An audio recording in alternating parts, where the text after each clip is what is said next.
Basically, potential difference is required to flow the current in the circuit, but the here condition is different. Here potential difference is 0 between point C and A terminal. In spite of this, current is flowing in the circuit. Why? Okay, so let's try to understand the logic behind it.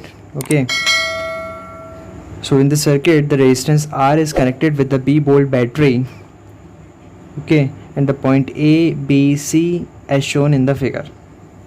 As you can see carefully, the potential at point C is equal to the potential at point A. Okay, so we can say the potential difference between these 2 points equal to 0 volt. Okay,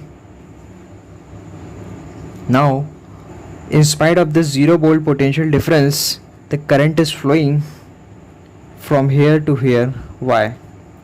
The question is, why the current is flowing from C terminal to A terminal while the potential difference between C and A is 0 volt. Okay, now let's say current is flowing in the circuit 2 ampere. For 2 ampere current flow in the circuit, the value of V is 8 volt by Ohm's law and value of R is 4 ohm.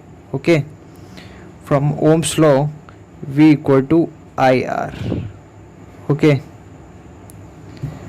now these are the two metallic wire. These are the two metallic conducting wire. Okay, is supposed to be thick enough, and we neglect this resistance altogether in comparison with this resistance, because the reason is this resistance is much higher in comparison with these two resistance. That's why we can neglect this resistance altogether.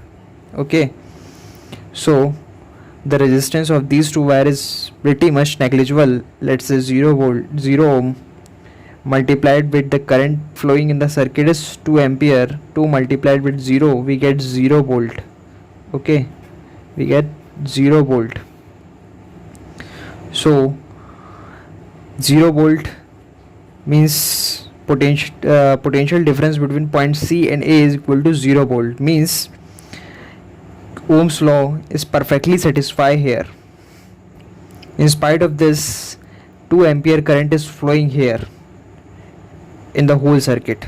Same current flow in the whole circuit. Okay, I hope you understood the logic behind it. So please subscribe, share and like my video, and press the bell icon button to get notification of such videos firstly. Thanks for this watching.